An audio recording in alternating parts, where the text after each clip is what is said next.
Good morning students. और कैसे हैं आप लोग? बहुत दिनों के बाद मिल रहे हैं हम। तो 12th के अंदर हमने जो अपना टॉपिक स्टार्ट कर दिया था, हमारा चैप्टर शुरू हो गया था ह्यूमन रिप्रोडक्शन, उसको हमने बीच में ड्यू टू द लॉकडाउन बीच में रह गया था। तो नेक्स्ट हम कंटिन्यूशन से शुरू कर रहे हैं मेंस्ट्रुअल साइकिल, ठीक है ना। तो वहीं से अपना चैप्टर जो है वो शुरू है। मेंस्ट्रुअल साइकिल हमने डिस्कस भी करी थी, लेकिन इस पूरे वीडियो के अंदर complete menstrual cycle in detail from NCERT and different competitive exams, okay. Specially NEET के अंदर जो जो क्वेश्चंस आते हैं, जिस जिस जगह से आते हैं, उन सभी को हम डिस्कस करते हुए चलेंगे। Okay, so menstrual cycle, what is menstrual cycle? Menstrual cycle is a reproductive cycle found in the female primates. तो menstrual cycle क्या होती है? Menstrual cycle is reproductive cycle found in female primates. ध्यान रखें कि क्लास मैमल्स जो है, class Mammalia आपने पढ़ा होगा। क्लास मैमेलिया को हम 2 ग्रुप में डिवाइड करते हैं।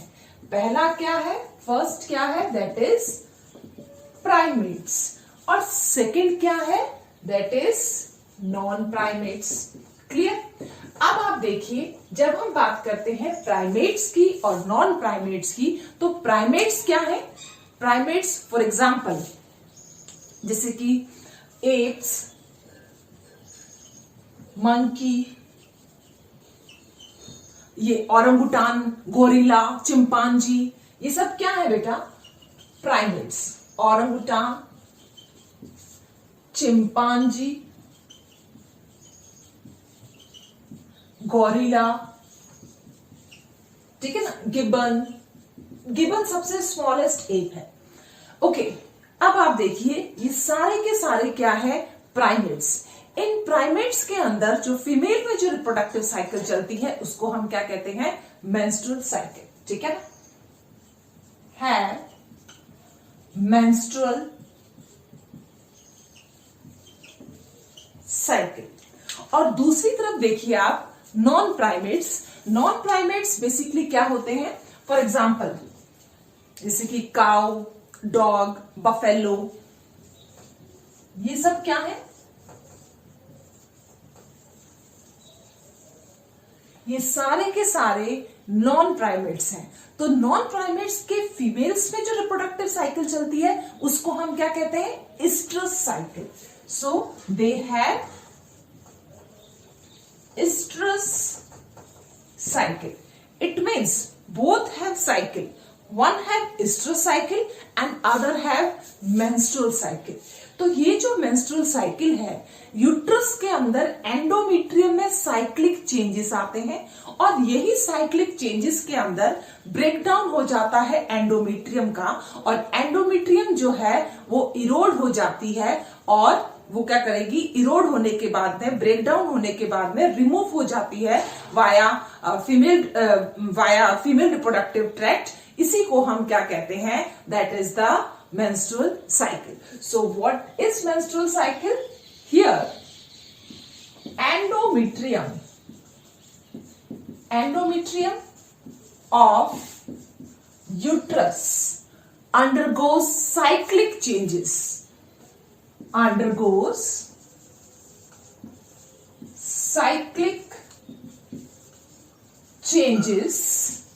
and erode of or break down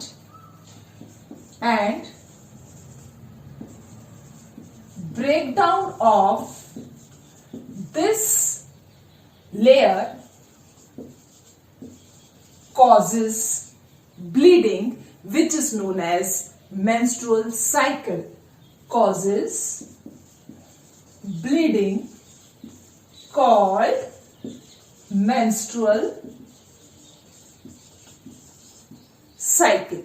While in case of the non-primates, here there is also endometrium undergoes cyclic changes, but its breakdown is phagocyte or absorbed by the phagocytic cells found in the uterus. सिर्फ इतना सा सा difference है कि इसके endometrium में phagocytic cell ने endometrium को फेगोसाइट नहीं करा, यानी कि एंडोमेट्रियम को खाया नहीं और वो फीमेल रिप्रोडक्टिव ट्रैक्ट से क्या हो गया, ब्लीडिंग के फॉर्म के अंदर क्या हो गई, बाहर आ गई। लेकिन in case of the इस्ट्रस cycle endometrium के अंदर साइक्लिक चेंजेस आए, जैसे इसके अंदर आए हैं वैसे इसके अंदर भी आएंगे। लेकिन उस साइक्लिक चेंजेस के बाद में जो यूट्रस के अंदर जो फेगोसाइटिक सेल्स थे उन्होंने इसको क्या कर दिया, एब्जॉर्ब कर दिया, तो कोई भी ब्लीडिंग नहीं होगी। यही क्या है, डिफरेंस है। सो endometrium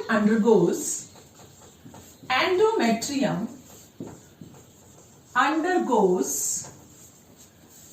cyclic changes and its breakdown was absorbed by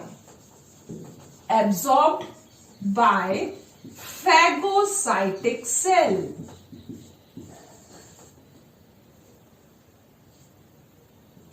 Result, no bleeding.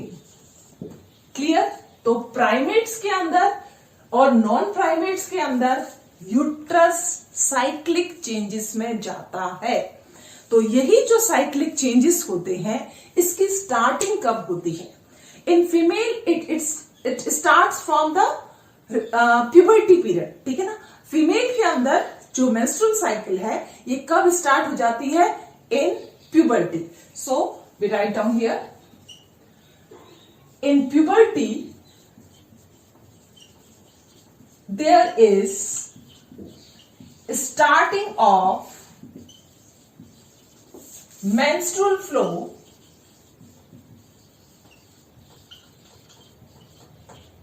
in females called menarche. इसी को हम क्या कहते हैं? मेनार्च। एक और टर्म होती है that is known as menopause.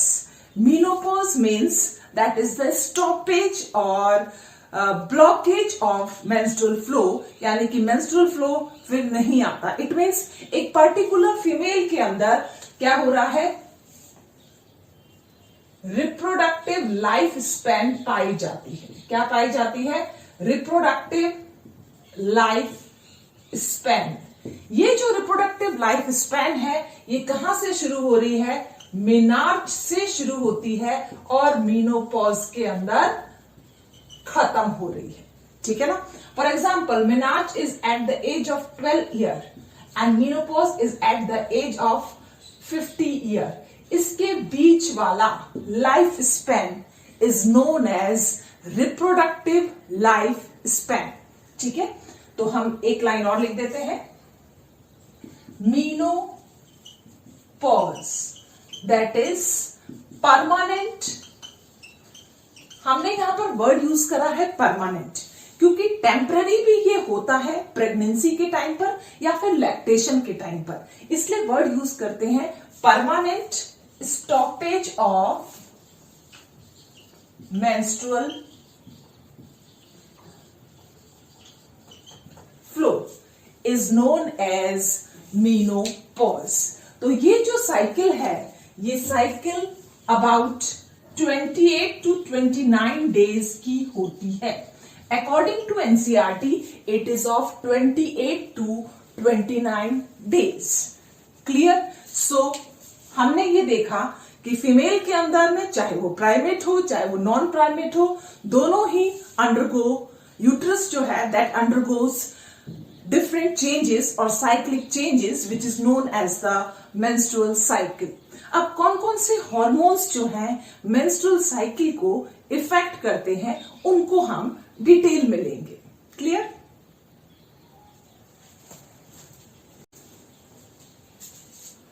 Yes, now next is the hormone related with the menstrual cycle. Hormones related with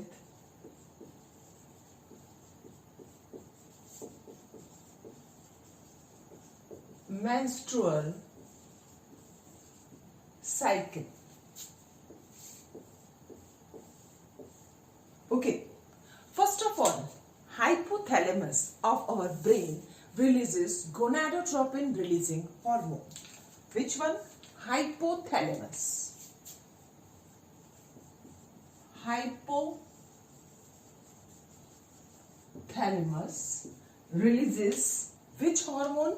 Gonadotropin releasing hormone. Gonadotropin releasing hormone. Listen carefully. अगर हम वर्ड यूज करते हैं trophin, it means it releases from the hypothalamus. Now, this gonadotropin releasing hormone act on which gland? Pituitary gland. Remember, pituitary gland never secrete any steroid hormone. Okay? Never secrete steroid hormone. It means इसके अंदर जब भी ये कोई भी secretion करेगी तो वो कैसा होगा? Glycoproteinous nature. ओके, तो पिट्यूटरी ग्लैंड ने क्या करा? They releases two hormone. Number 1 FSH and number 2 that is LH. FSH, which is known as follicle stimulating hormone, and LH, that is luteinizing hormone. Clear?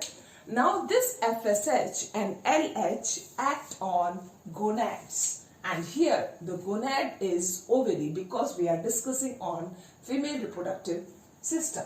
Okay, and these hormone act on gonad, which is known as ovary.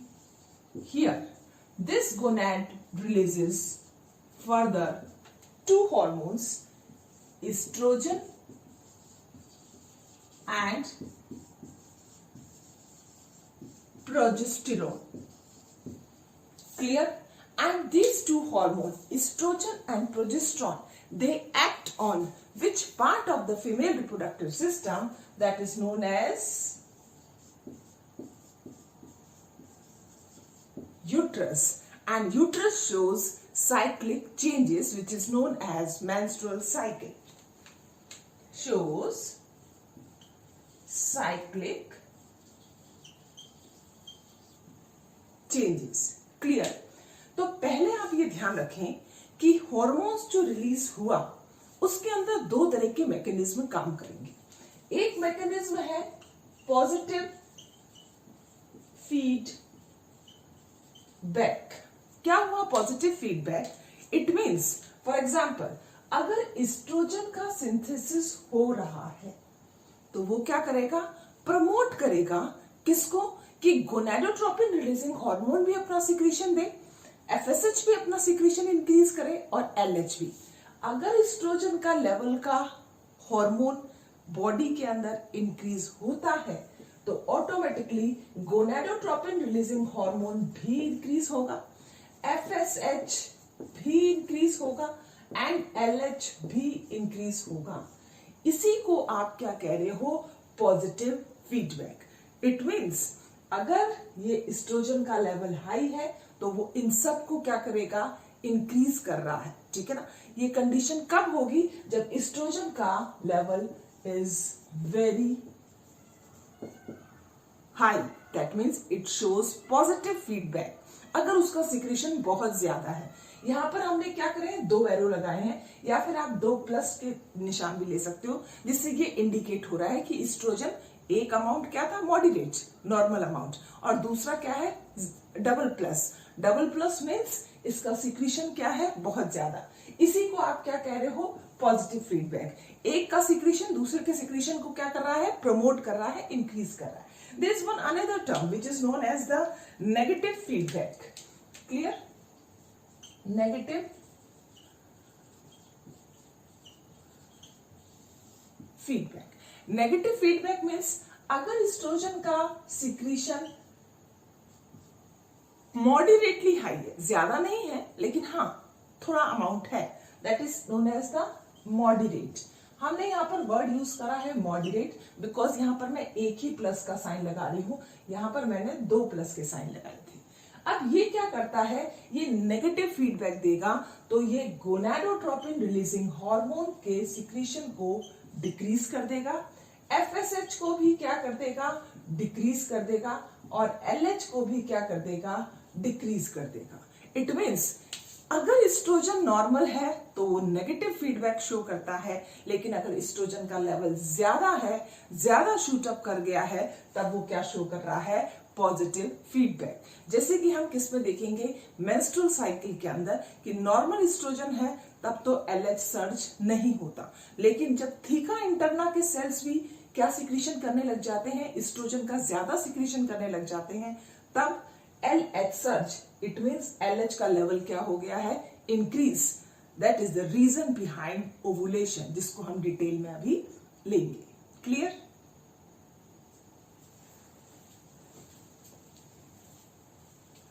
Now the next is absence of menstrual cycle. Absence of menstrual cycle. तो menstrual cycle के absence होने के क्या क्या कारण हो सकते हैं, उनको हम डिस्कस करेंगे. नंबर 1, ये क्वेश्चन नीट में भी आया हुआ है. ओके, नंबर 1, जो फर्स्ट कंडीशन हो सकती है, there is a absence of menstrual cycle, is pregnancy. That indicate pregnancy, or that may be the case of lactation amenorrhea. Lactation amenorrhea कि कुछ समय के लिए साइकिल स्टॉप हो जाती है. ये पार्चुलेशन के बाद होता है. पार्चुलेशन यानी कि डिलीवरी के 6 मंथ तक अगर मदर बेबी को फीड कराती है तो लैक्टेशन एमेनोरिया के चांसेस रहते हैं. लेकिन कुछ और भी कारण हैं जिनकी वजह से मेंस्ट्रुअल साइकिल जो है वो एब्सेंट हो जाती है. That is the stress. अगर कोई पर्टिकुलर फीमेल ज्यादा समय तक स्ट्रेस वाली कंडीशन में भी रहती है तो उस कंडीशन में भी absence of menstrual cycle will take place. And fourth, the utmost important in today's scenario is poor health. अगर आपकी हेल्थ अच्छी नहीं है तभी भी आप के अंदर मेंस्ट्रुअल साइकिल जो है वो नहीं टेक प्लेस होगी. ओके, ये तो है. और अगर सपोज करो a particular female is an above 50 years, उस केस के अंदर भी क्या होगा, मेनोपॉज. तो ये सारी वो कंडीशन है जो क्या कॉज कर रही है, that is absence of menstrual cycle. Now हम इसमें से 2 कंडीशन लेंगे क्योंकि ये एग्जाम्स में बहुत बार पूछी जाती है. 5 तो कंडीशंस हैं जिनकी वजह से एब्सेंस ऑफ मेंस्ट्रुअल साइकिल हुई है. इसके अंदर नंबर 1 कंडीशन हम लेंगे, condition first, that is known as pregnancy. Pregnancy के केस में क्या हुआ, प्रेगनेंसी के केस के अंदर क्या है, आप ये देखिए कि एस्ट्रोजन का लेवल हाई क्योंकि उसने एंडोमेट्रियम बनाई थी, प्रोजेस्टेरोन का लेवल हाई क्योंकि वो उसको मेंटेन कर रहा था. लेकिन यहां पर जब इनका लेवल हाई है तो वो नेगेटिव फीडबैक देंगे किसको, गोनाडोट्रोपिन रिलीजिंग हार्मोन को. उसका लेवल क्या हो जाएगा, कम. एफएसएच का लेवल क्या हो जाएगा, कम. और एलएच का लेवल भी क्या हो जाएगा, कम. तो यहां पर आप क्या देख रहे हैं, एस्ट्रोजन बूस्टअप कर रहा है, पीजी बूस्टअप कर रहा है, प्रोजेस्टेरोन, लेकिन बाकी ये तीनों हार्मोन्स क्या कर रहे हैं, डिक्रीज हो रहे हैं. That is the condition of the pregnancy. तो प्रेगनेंसी के अंदर इस तरह की कंडीशन होगी. तो जब कोई एफएसएच नहीं बन रहा है तो कोई फॉलिकल भी नहीं बनेगा. तो no follicular development. It means आप कोई भी प्राइमरी oocyte, सेकेंडरी oocyte जो बन रहे थे, ठीक है ना, प्राइमोडियल फॉलिकल्स जो बन रहे थे वो अब नहीं बनेंगे, ठीक है ना। प्राइमरी, सेकेंडरी, टर्चरी, उसके बाद ग्राफिन फॉलिकल वो बनेंगे ही नहीं, बिकॉज एफएसएच का लेवल क्या हो रखा है, यहाँ पर लो हो रखा है, ठीक है। ओके, जब फॉलिकल का डेवलपमेंट नहीं हुआ तो ऑब्वियसली ओवुलेशन नहीं होगा, नो ओवुलेशन। और जब ओवुलेशन नहीं होगा तो मेंस्ट्रुअल साइकिल भी नहीं होगी, नो मेंस्ट्रुअल साइकिल। जब मेंस्ट्रुअल साइकिल नहीं हो रही इसका मतलब एंडोमेट्रियम ब्रेक नहीं हुई है, नो ब्रेकेज ऑफ एंडोमेट्रियम। ये कंडीशन किस में हुई है, दैट इज इन प्रेगनेंसी। तो प्रेगनेंसी के अंदर फॉलिकुलर का डेवलपमेंट नहीं, ओवुलेशन नहीं हो रहा, मेंस्ट्रुअल साइकिल नहीं चलेगी, ब्रेकेज ऑफ एंडोमेट्रियम नहीं होगी। लेकिन जब हम बात करते हैं कंडीशन 2, कंडीशन 2 क्या हुआ, कंडीशन 2 हम ले रहे हैं लैक्टेशन एमिनोरिया को। किसको ले रहे हैं हम, lactation amenorrhoea. Lactation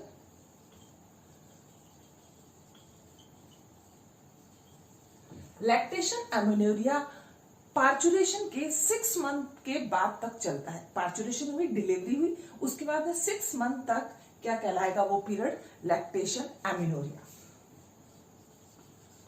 after parturition, पहली बात ये ध्यान रखना, ये कंडीशन कब आई है, पार्चुरेशन के बाद में अप टू 6 मंथ। 6 मंथ तक बेबी को मदर का मिल्क ही चाहिए, कलेस्ट्रम जिसे अपन कहते हैं, येलो मिल्क, जिसके अंदर IgA एंटीबॉडीज जो है पाई जाती है। तो after parturition up to 6 month जो कंडीशन होगी वो क्या होगी, लैक्टेशन एमिनोरिया। इस कंडीशन के अंदर क्या हो रहा है, ऑब्वियसली यहां पर जो है ओवुलेशन नहीं होगा, मेंस्ट्रुअल साइकिल नहीं होगी, एंडोमेट्रियम नहीं बनेगी। कारण क्या, कारण ये कि ब्लड के अंदर एस्ट्रोजन और प्रोजेस्टेरोन नहीं है। ब्लड के अंदर एस्ट्रोजन कौन लेके आता है, जब फॉलिकल का डेवलपमेंट हो रहा होता है तब ब्लड के अंदर एस्ट्रोजन आएगा, ठीक है ना। तो इस समय जो कंडीशन सबसे ज्यादा है वो क्या है, प्रोलैक्टिन। प्रोलैक्टिन कौन सा हार्मोन है, मिल्क सिंथेसिस हार्मोन। क्या है ये, मिल्क सिंथेसिस हार्मोन। जब प्रोलैक्टिन का लेवल ज्यादा होता है तो ध्यान रखना ये नेगेटिव फीडबैक देता है, किसको, किसको देता है नेगेटिव फीडबैक, जितने भी हॉर्मोन्स हैं, कौन से वाले, हाइपोथैलेमस और पिट्यूटरी के, उनको क्या देगा, नेगेटिव फीडबैक। इट मींस अब गोनाडोट्रोपिन रिलीजिंग हार्मोन क्या हो जाएगा, कम, एफएसएच क्या हो जाएगा, कम, और एलएच क्या हो जाएगा, कम। जब ये तीनों ही हार्मोन क्या हो गए हैं, कम हो गए हैं, तो इस कंडीशन के अंदर क्या होगा, एस्ट्रोजन और प्रोजेस्टेरोन का लेवल भी हाई नहीं हो पाएगा, ठीक है ना। लो एस्ट्रोजन एंड प्रोजेस्टेरोन। जब प्रोजेस्टेरोन और एस्ट्रोजन लो है, फॉलिकल्स बनेंगे ही नहीं, क्योंकि एफएसएच है ही नहीं। एफएसएच को नेगेटिव फीडबैक दिया है किसने, प्रोलैक्टिन ने। तो यहां पर नो फॉलिकुलर डेवलपमेंट। तो अब जब फॉलिकुलर का डेवलपमेंट नहीं हो रहा है तो ओवुलेशन नहीं होगा, और जब ओवुलेशन नहीं होगा तो मेंस्ट्रुअल साइकिल नहीं होगी, ठीक है ना। तो no ovulation, no menstrual cycle, no breakage of endometrium. तो आपको क्या ध्यान देना है कि दो कंडीशन कौन कौन सी, condition first that is known as the pregnancy, and condition 2 that is lactation amenorrhoea के अंदर क्या हो रहा है, there is absence of menstrual cycle because of pregnancy and lactation amenorrhoea. ये दो कंडीशन में क्या क्या होगा, और स्ट्रेस के अंदर और पुअर हेल्थ के अंदर भी मेंस्ट्रुअल साइकिल नहीं होती है, और मेनोपॉज को तो हम permanent stoppage of menstrual cycle कहते ही हैं। क्लियर? ओके, इसका स्क्रीनशॉट ले लेना।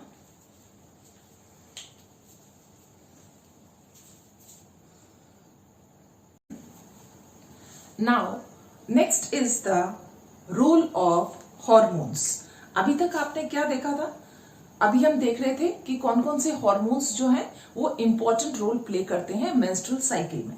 उसी में से हम लेंगे next role of oestrogen hormone. अब आप देखिए एस्ट्रोजन हार्मोन का क्या इंपॉर्टेंट रोल है मेंस्ट्रुअल साइकिल के अंदर या यूट्रस के अंदर एंडोमेट्रियम को मेंटेन करने में। तो ध्यान रखिए ये वही हार्मोन है जो एंडोमेट्रियम को बनाता है, ठीक है ना। That is it increases the thickness of endometrium. अगर ये एस्ट्रोजन नहीं होगा तो एंडोमेट्रियम थिक नहीं होगी।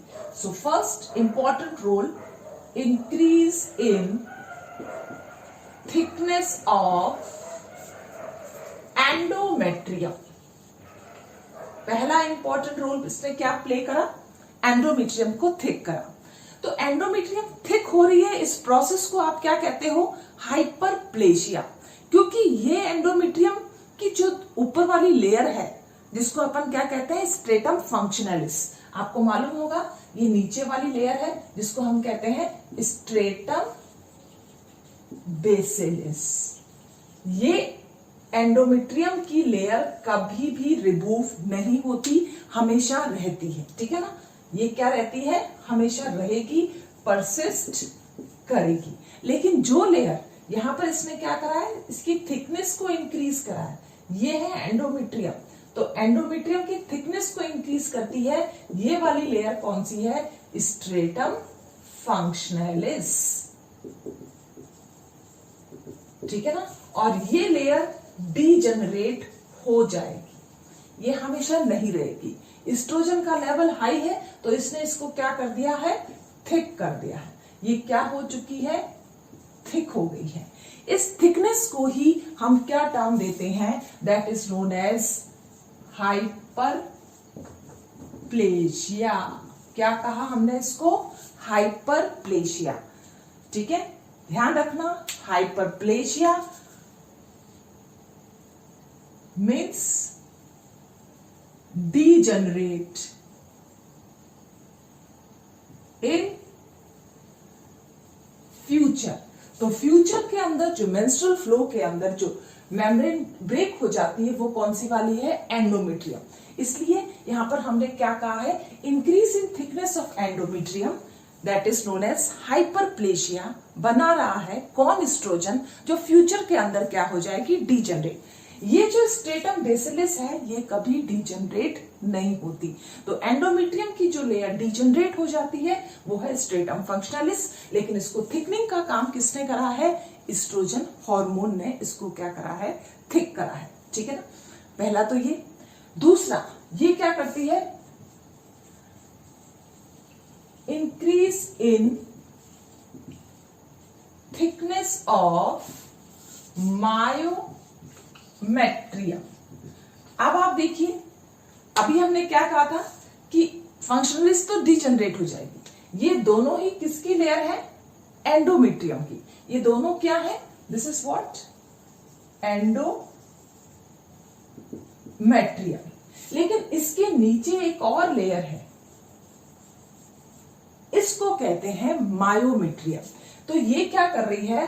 मायोमेट्रियम की थिकनेस का भी काम कर रहा है। कौन काम कर रहा है? Oestrogen hormone.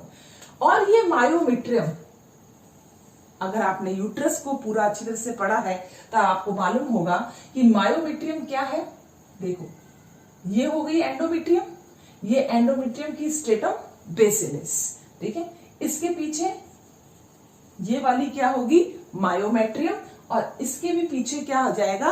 पेरीमेट्रियम। तो ये जो लेयर है मायोमेट्रियम, इसके अंदर जो थिकनेस होगी वो हमेशा परसिस्ट रहेगी। मायोमेट्रियम कभी भी डिजनरेट नहीं होती, ये हमेशा क्या रहती है, परसिस्ट करती है। इसकी थिकनेस को आपने क्या नाम देंगे अपन, that is known as hypertrophy. इसी को हम क्या बोल रहे हैं, हाइपरट्रॉफी। तो ध्यान दें, मैंने किसके लिए कहा है, इसके लिए, ये लेयर, और ये आगे वाली जो लेयर है इसको हम क्या कहते हैं, एंडोमेट्रियम। तो सबसे इंपॉर्टेंट है कि हाइपरट्रॉफी किसमें हुई, मायोमेट्रियम में। हाइपरप्लेशिया किसमें हुआ, एंडोमेट्रियम में। दोनों को थिक किसने बनाया, दैट इज इस्ट्रोजन। तो इस्ट्रोजन हार्मोन क्या करता है, इनकी थिकनिंग का काम करता है। अगर मैं ये कहूं कि hyperplasia and hypertrophy is controlled by which hormone, so that is known as the oestrogen. तो यही एस्ट्रोजन का सबसे इंपॉर्टेंट रोल है, क्योंकि जब तक एंडोमेट्रियम नहीं बनेगी तो इम्प्लांटेशन यानी कि जाइगोट इम्प्लांट किसमें होगा, तो उसके लिए एक बेड तैयार करा है जाइगोट के लिए थी, ताकि जाइगोट इसके अंदर एम्बेडेड हो और इससे न्यूट्रिशन ले। ये काम कौन कर रहा है, एस्ट्रोजन हार्मोन। ठीक है, next is the role of progesterone hormone. Oestrogen ने तो बना दिया, इसको मेंटेन कौन करेगा। अगर ये बन गई है तो इसको मेंटेन करने का काम किसका है, प्रोजेस्टेरोन का। सो maintain thickness of endometrium and myometrium. तो इनकी थिकनेस को कौन मेंटेन कर रहा है, that is endometrium, sorry progesterone hormone. अब ये जो प्रोजेस्टेरोन हार्मोन है ये क्या करता है, इस एंडोमेट्रियम को बहुत ही ज्यादा ग्लैंडुलर कर देता है कि वो ज्यादा सिक्रीशन करे। इसके अंदर बहुत सारे क्या बन जाते हैं, इस तरह से ग्लैंड्स बन जाएंगे जो क्या करेंगे, सिक्रीशन का काम करेंगे। तो मेक एंडोमेट्रियम ग्लैंडुलर। और याद रखना कि जब वो ग्लैंडुलर हुई है तो उसके अंदर एडहेसिवनेस यानी कि किसी चीज को चिपकाने वाली जो पावर है, एडहेसिव आपको मालूम ही होगा जो ग्लू का काम करता है, उसका भी काम कौन क्या कर रही है, यही। ठीक है ना, तो इंक्रीज एडहेसिवनेस ऑफ एंडोमेट्रियम।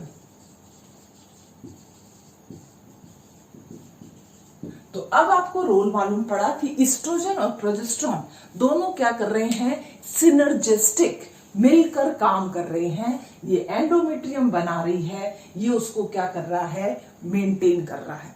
अब क्वेश्चन ये आता है कि कौन से हार्मोन का लेवल कम हुआ तो मेंस्ट्रुअल साइकिल जो है वो क्या करेगी, अकरेंस होगा उसका या चलेगी वो।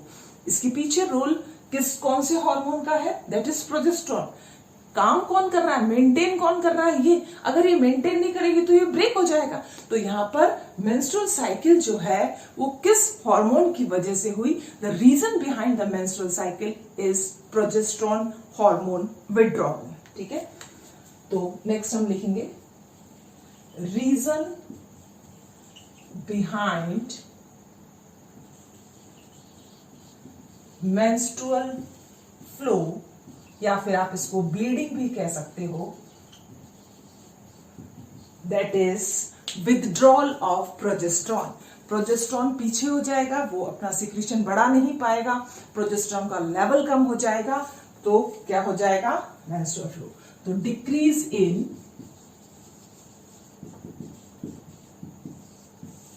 Progesterone is the main reason. आप इसको विथड्रॉल ऑफ प्रोजेस्टेरोन भी कह सकते हो। ठीक है ना, विथड्रॉल ऑफ प्रोजेस्टेरोन। तो पहला, हार्मोन्स कौन से रेस्पॉन्सिबल हुए और किसकी वजह से जो है मेंस्ट्रुअल फ्लो हुआ। नेक्स्ट क्वेश्चन ये भी आता है कि क्या हम मेंस्ट्रुअल साइकिल को डिले कर सकते हैं, डेफर्ड कर सकते हैं, रोक सकते हैं? यस, वाया ओवुलेशन पिल्स, ठीक है ना, पिल्स आती हैं, ठीक है, और वो प्रोजेस्टेरोन की भी पिल्स होती हैं। ओवुलेशन पिल तो क्या कहे कि ओवुलेशन पिल्स कहते हैं जो उसको डिले करवा देगा, इसलिए उसका नाम है ओवुलेशन पिल। तो आप ये भी ध्यान रखें। नेक्स्ट मोस्ट इंपॉर्टेंट, इसके ऊपर भी क्वेश्चंस बहुत बार आते हैं नीट के अंदर। नेक्स्ट हम लेंगे डिले इन मेंस्ट्रुअल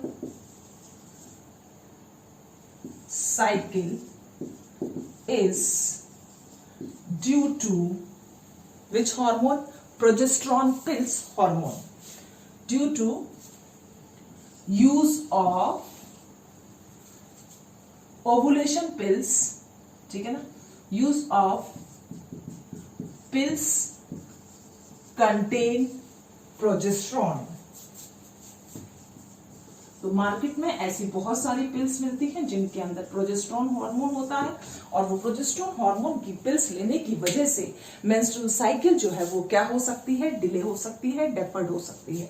तो हमने इसमें क्या पढ़ा कि रोल ऑफ एस्ट्रोजन क्या है, रोल ऑफ प्रोजेस्टेरोन क्या है, और रीजन क्या है मेंस्ट्रुअल साइकिल का, और डिले हो सकती है या नहीं हो सकती है? यस, हो सकती है। किसकी वजह से? प्रोजेस्टेरोन पिल से, और ओवुलेशन पिल भी कहा जाता है इसको। क्लियर? ओके, इसका भी स्क्रीनशॉट ले लेना।